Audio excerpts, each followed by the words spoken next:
ജന്മം കൊണ്ട് അമ്മയായില്ലെങ്കിലും കർമ്മം കൊണ്ട് അമ്മയായ നിരവധി നടിമാർ സിനിമാ ലോകത്തുണ്ടെന്ന് നടനും സംവിധായകനുമായ ആലപ്പി അഷ്റഫ്. വളർത്താൻ കഴിയാത്ത സ്വന്തം കുഞ്ഞുങ്ങളെ കൊന്നുകളയുന്ന അമ്മമാരുടെ എണ്ണം അടുത്തിടെ ഉയരുന്നതിനെക്കുറിച്ച് സംസാരിക്കുകയായിരുന്നു അദ്ദേഹം. മലയാളികളായ പല നടിമാരും ബോളിവുഡിലെ പ്രമുഖരും കുഞ്ഞുങ്ങളെ ദത്തെടുത്ത് വളർത്തുന്നതിനെക്കുറിച്ചും അദ്ദേഹം തൻ്റെ യൂട്യൂബ് ചാനലിൽ പറഞ്ഞു. നൃത്തത്തിനായി ജീവിതം മാറ്റിവെച്ച നടിയാണ് ശോഭന. ശതകോടികളുടെ ആസ്തിയുള്ള നടി തനിക്ക് സ്നേഹവും ലാളിക്കാനും 2010 ഒരു പെൺകുഞ്ഞിനെ ദത്തെടുത്തു. അനന്തനാരായണി എന്ന് പേരിട്ടു. തൻ്റെ സ്നേഹവാത്സ്യങ്ങളെല്ലാം മകൾക്ക് നൽകി ശോഭന ചെന്നൈയിലാണ് താമസിക്കുന്നത്.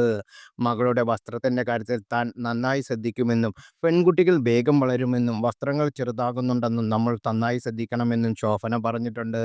ഇപ്പോൾ മകളാണ് തൻ്റെ ലോകമെന്നും ശോഭന പറയുന്നു. താൻ അഭിനയിച്ച വരനെ ആവശ്യമുണ്ടെന്ന ചിത്രം മകൾക്ക് ഇഷ്ടമായില്ലെന്ന് ശോഭന പറയുന്നു. അതിന് കാരണം വേറാരുമല്ല, കല്യാണി പ്രിയദർശനാണെന്നും തൻ്റെ മകളായി കല്യാണി അഭിനയിച്ചത് നാരായണിക്ക് ഇഷ്ടമായില്ലെന്നാണ് ശോഭന ഒരു അഭിമുഖത്തിൽ പറഞ്ഞത്. അമ്മയാകാൻ പൊക്കിൾക്കൊടി ബന്ധത്തിന്റെ ആവശ്യമില്ലെന്നാണ് ശോഭന പറയുന്നത്. കുട്ടികളില്ലാത്ത നടി അഭിരാമി ഒരു പെൺകുട്ടികളെ ദത്തെടുത്ത് വളർത്തുന്നു. കൽക്കി എന്നാണ് ആ കുഞ്ഞിന്റെ പേര്. കൽക്കി വന്ന ശേഷം ജീവിതം ഒരുപാട് മാറിയെന്നാണ് അഭിരാമി ഒരു അഭിമുഖത്തിൽ പറഞ്ഞത്.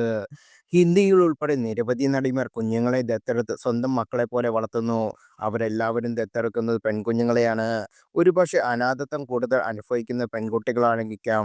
അവരെല്ലാം ആ തിരിച്ചറിവ് കൊണ്ടാകും അങ്ങനെ ദത്തെടുക്കുന്നത്.